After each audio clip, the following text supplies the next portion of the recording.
ito guys ang ano, Cocos Red Stubborn. Ayan oh. Cocos Red Stubborn. Ito ang agila.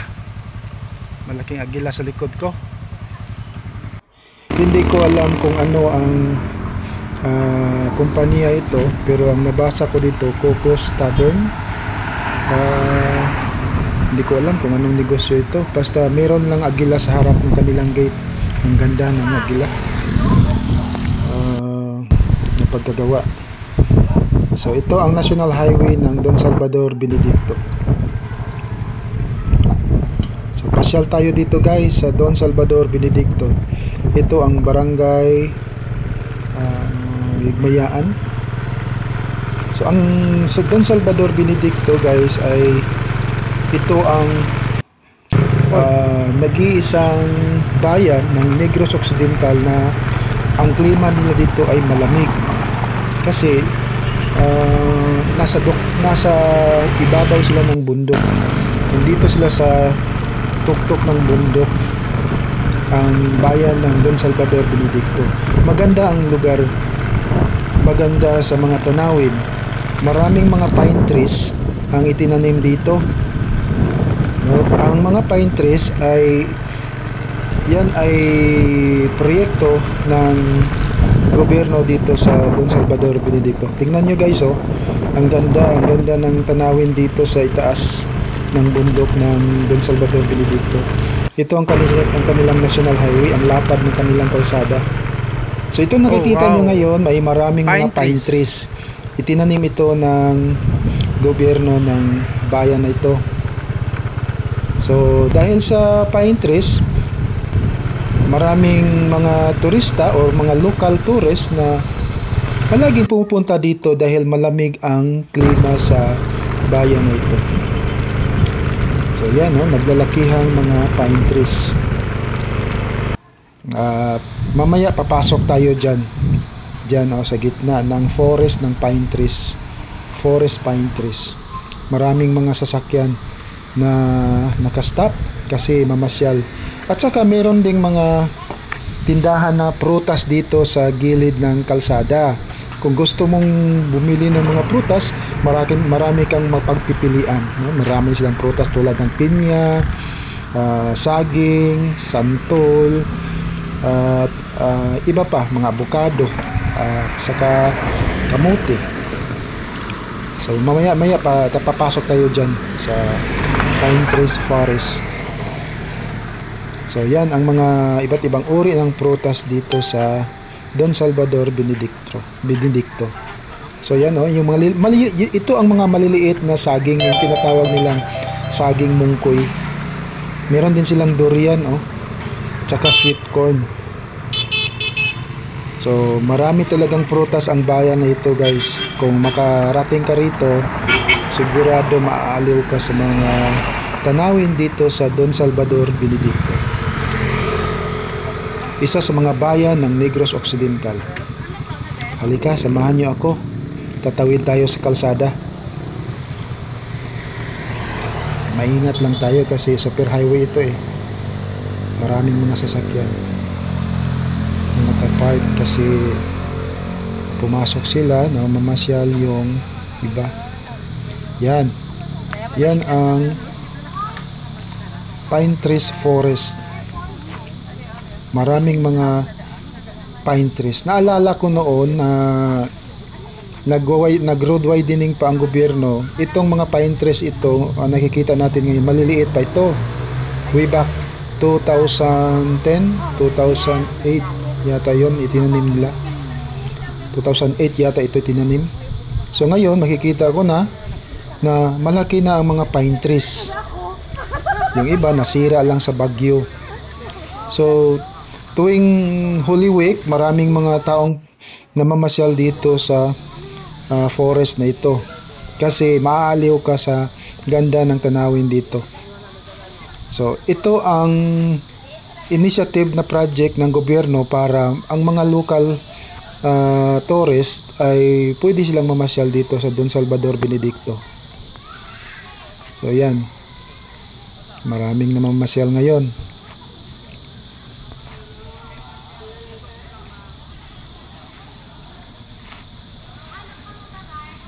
So pwede ka ring magpa-picture dito kasi maganda ang background.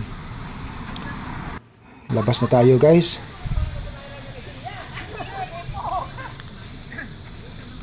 Marami pang pumapasok na mga local tourists. Labas na tayo. So ang Don Salvador Benedicto ay pinapaganda ito ng iba't ibang uri ng ahensya ng gobyerno. Yung tinatawag nating tree planting. Sila ang nagtatanim nito noong una. Hanggang ngayon, nakikita na natin na malalaki na ang mga pine trees. At iwan ko lang kung ano ang tawag ng pine trees na ito. Hindi rin ito Benguet pine trees. So yan ang malalaking santol. May paama na. May pama na. Sa Malalaking 50 lang. santol. Bumili nga ako ng 1 kilo lang. Aray na lang, sir. So, 50, sir. Bangkok, no? Thank you.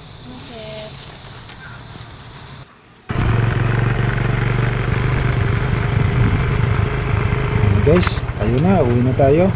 Ay hindi pala, pasal muna tayo doon sa unahan. Meron akong ipapakita sa inyo ang isang magandang tanawin doon.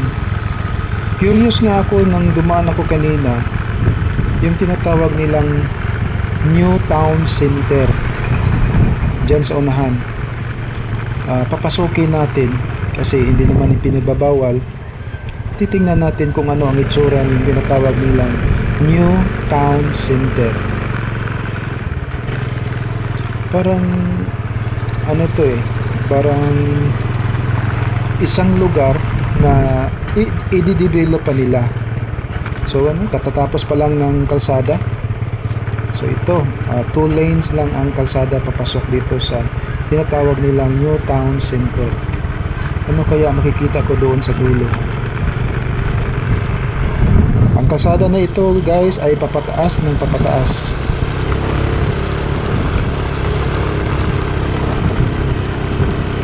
Titingnan natin doon sa itaas kung ano makikita natin sa tinatawag nilang New Town Center. Curious nga ako So ang Don Salvador Benedicto ay napalibutan ito ng maraming mga pananim. Kabilang na ang mga punong kahoy. Sa karamihan dito itinanim ay pinya at saka luya. So ito pala ang New Town Center. New Town Center ng Don Salvador Benedicto, hindi pa tapos, no? Under process pa. Under process pa ang site. So ito dead end na 'yan sa sa unahan. Putol na kalsada 'yan. So dito na lang tayo. Dead end na 'yan. Hindi na tayo makadiretso doon kasi putol na ang kalsada. So maganda ang tanawin dito guys, meron silang maliit na rice terraces, mga saging, bulubunduking area, mga mais. So yan, underdeveloped pa ang lugar. So dito siguro nila ang new site ng kanilang lungsod. Dito siguro nila ilalagay ang mga tinatawag nating gym o di kaya yung mga blocks para sa mga maliliit na negosyo at malalaking negosyo. Dito siguro nila ilalagay. So balik na tayo. Daming puno, no? Lots of greenery sa paligid. So balik na tayo. Pagpatuloy natin ang biyahe papauwi. Pero hindi tayo didiretso kasi meron pa akong ipapakita sa inyo na isang magandang tanawin dito sa Don Salvador Benedicto. Ang lapad ng kanilang kalsada, no? So maraming mga punong kahoy sa gilid ng kalsada.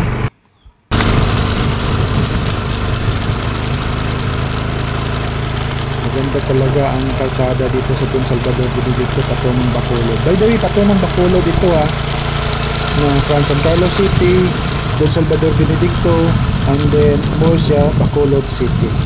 Ito ang tinatawag namin dito na Ecotourism Highway. Maganda ang highway dito, malapad at simentado na patungong Bacolod. So ang biyahe dito mula sa San Carlos City, dumaan dito sa Don Salvador Benedicto ay umabot lang ng almost 3 hours kumpara sa Coastal Road na umabot ng 5 oras.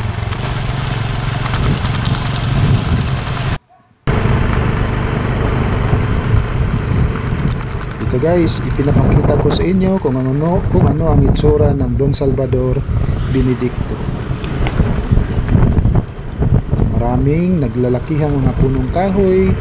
Kadalasan makikita mo dito sa gilid ng kalsada ay pine trees. Nandito na tayo sa tuktok ng bundok ng Don Salvador Benedicto, kaya parang kalibel na natin ang yung katabing mga bundok. Malamig dito guys. Malamig ang lugar ng Don Salvador Benedicto. Marami ring mga coffee shop sa gilid ng daan.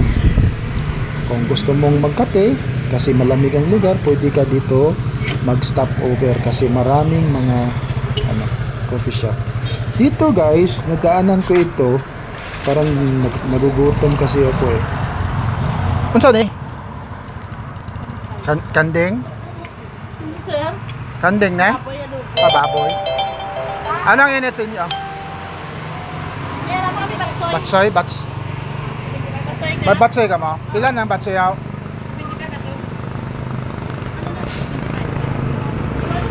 Ilang batsoy niyo dahil? Ha? Ilang batsoy niyo? 50 isa. Batsoy lang ang gusto ko kasi mainit ang sabaw. Yang karne. Okay ah. No problem. Oo. Di ka malen? Di ka malen? Tako ni kaldero, baka ni. Baka. Wala nang laman. So marami silang mga pagkain na Wala niluluto. nang laman. Ito, ano kaya ito? Ubos na. Baka, pero ubos na. No, wala nang laman na baka. Oh, wow. Nilagang baka. Ito, Overlooking. wala na rin laman. So marami silang mga pagkain na Isa lang, tinitinda. ka-serve. Pero batsoy na lang ang Wow. pinili ko kasi mainit ang sabaw. Malamig ang hangin dito. Unsa nga bungtod? Ito guys, sa harap ang ganda ang ganda ng tanawin Wala dito. yakan. Parang ito ay sleeping volcano, maliit na volcano, pero hindi ito volcano ha. Yung forma lang niya. Murag ko sleeping Yung shape volcano. niya parang volcano. So, makikita mo ito sa harap ng tindahan.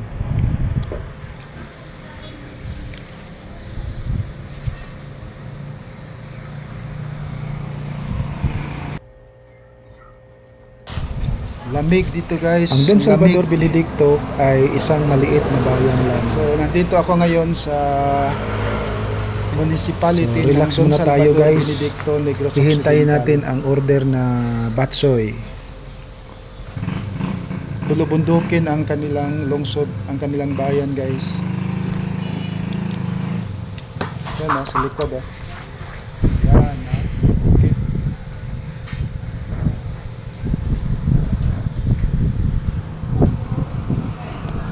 So kakain tayo ng batsoy dito. Ang ganda sa likod ang ganda sa likod. Ang lamig dito.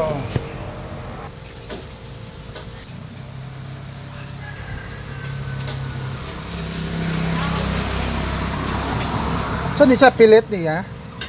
Pilit nga bugas kani? Budbod? Nang may Humayo nga budbud. pilit siya. Pila ni?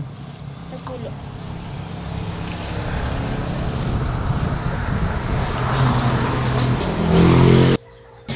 Ay, wow. Yan ang pala. Sarap. Overload ang subak. Siya lang pa. Pabutangan black paper. Ka lang. May black pepper ka mo? Hindi na. Ang yaban mo. Wow. Ito na guys. Ito na ang batsoy natin. Ito ang kanilang batsoy dito sa Don Salvador Benedicto guys. Yan, narin na guys batsoy. Batsoy ng Don Salvador Benedicto.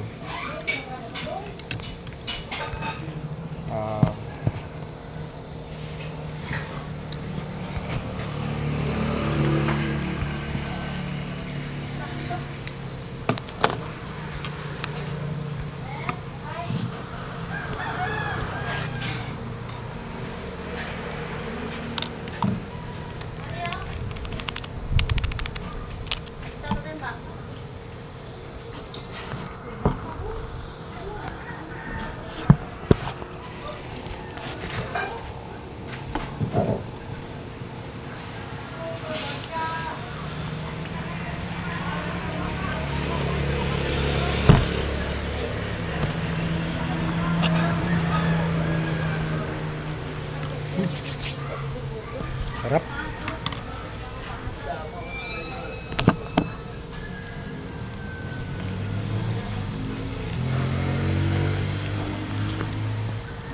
Sarap.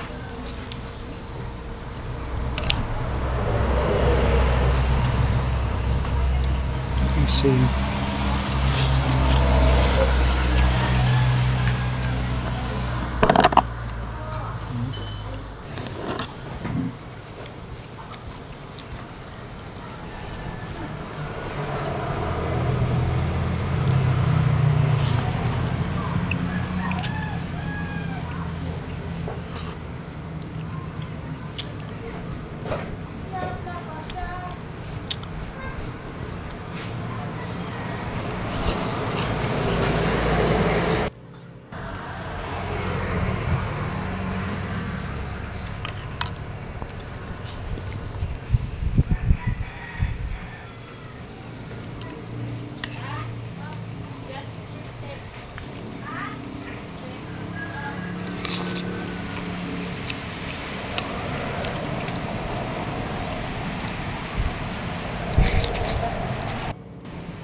ito ang Don Salvador Benedicto ng Negros Occidental. So naririto ako dito sa isang maliit na restaurant, no? Ito makikita sa paligid dito sa restaurant ito. Ang ganda ng view. Tapos na, uwi na tayo. Pila ko aday? Batsoy lang o budbod? Isa lang. 60? Ari ah.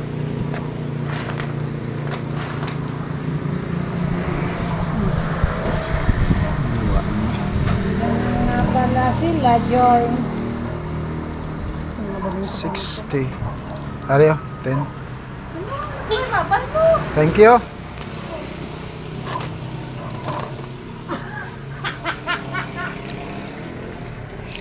Busog na ako guys sa kinain kong mainit na batsoy dito sa Don Salvador Benedicto.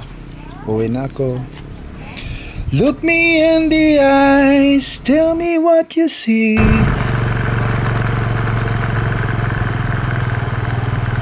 Ito ang proper town ng Don Salvador Benedicto.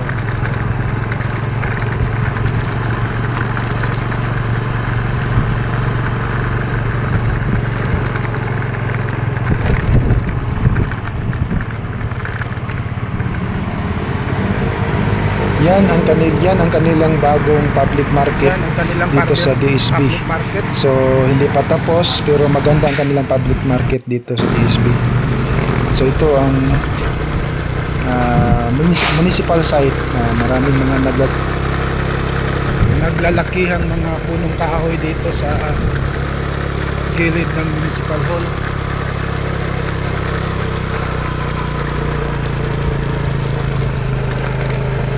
Ito ang kanilang municipal hall guys ng Don Salvador Benedicto. Government center nila.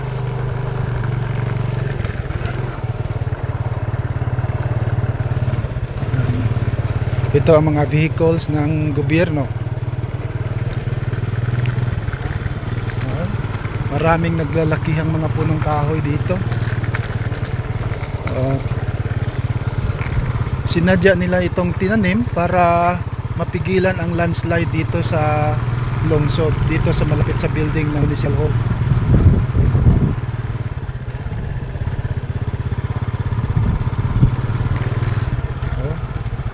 Ang lalaki guys.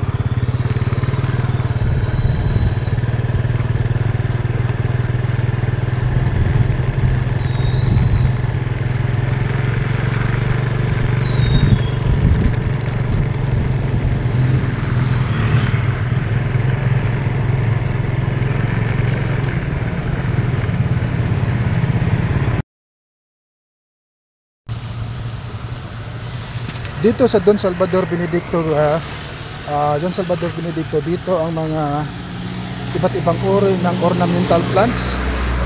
Yung mga tinatawag nating pangdekorasyon sa garden. Iba't ibang uri ng mga ornamental plants dito, guys. Doon pa sa sa kabila. Dami. So mabibili mo ito sa by piece. Sangig ni Day? Basil. Basil. Oo. Parang Vicks, no? Pwede sa linuto. Oo, sa liloto. Pilang isa ka, ano? 50. 50. Oo.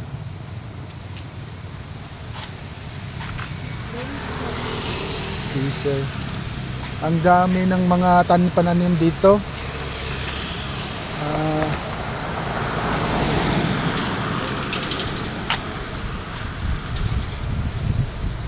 Ayan, ayan, guys, daming pananim, meron silang, ito kahoy ito, maliit na kahoy, pero kadalasan ito makikita sa mga plaza tinanim. Ito pine trees. So mabibili ito by pot dito doon sa Benedicto. Ang daming mga pananim dito na magagandang ng mga pananim. Ano kaya ang pangalan nito? Parang snow leaves, frozen leaves. Ayan. Pwede by volumes.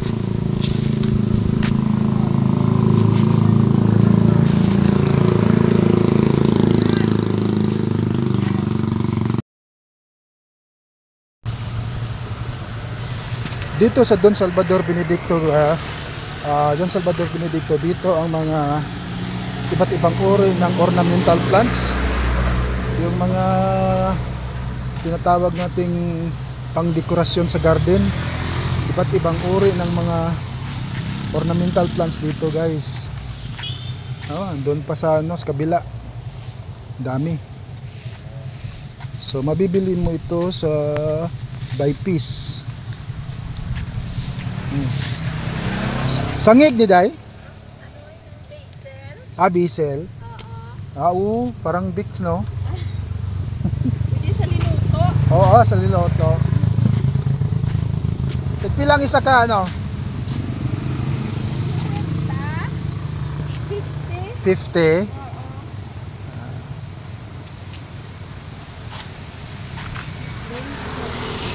Diesel. Ang dami ng mga pananim dito.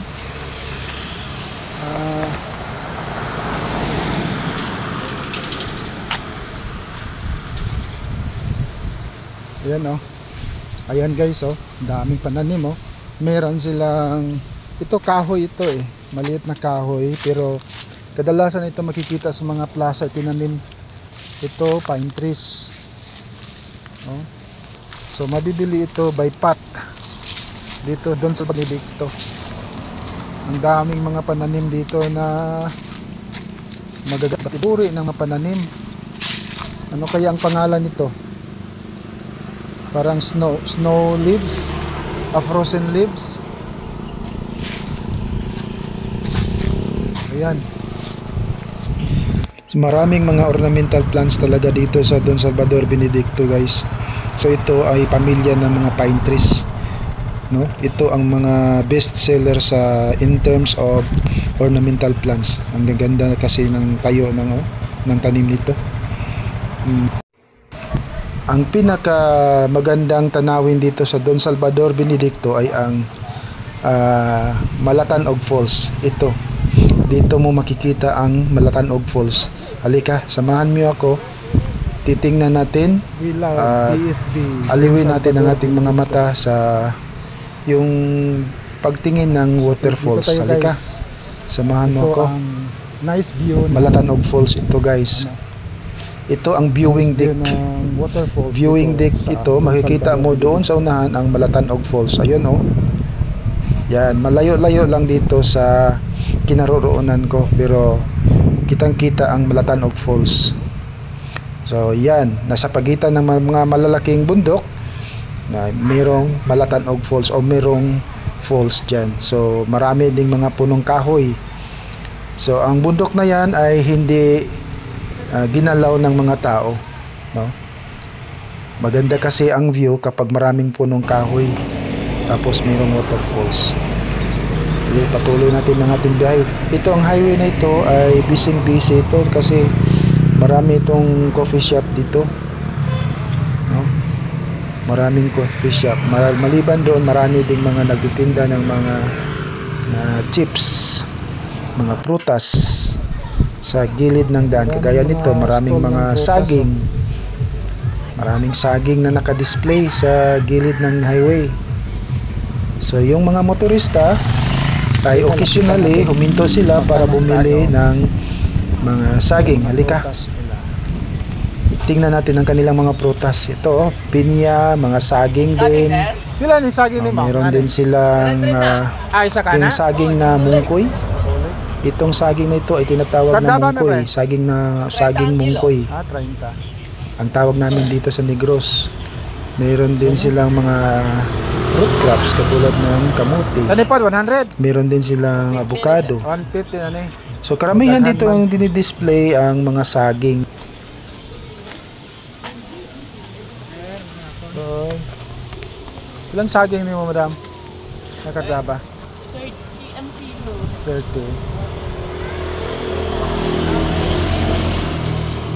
Dili ni sa daot? Kawit tapurok. Kuwait tapurok. Waay.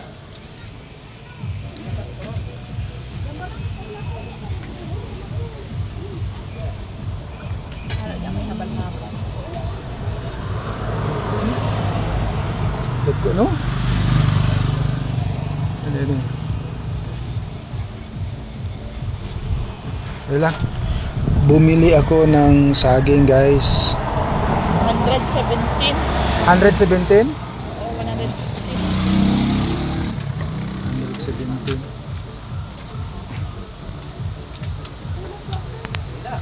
I-150 bag dungagan at gamay daw.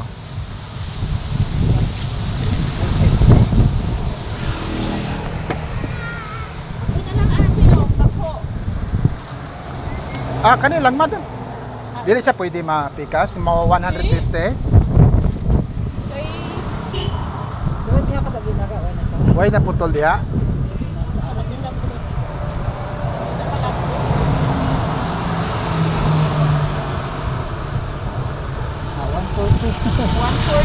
Sige, kana na lang. Dili maka pwede ikuan nun ang ano. Mo ba? Iba hindi na magpakar. 140, no?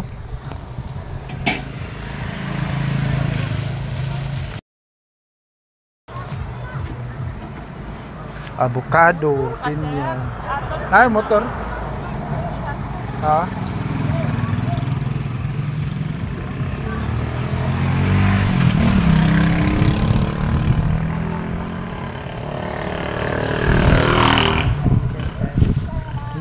Thank you. Pila po na yung botilya ni? 50 sir. 50. Ang dako? 100. 100. Sige. Thank you ha. Okay na tayo.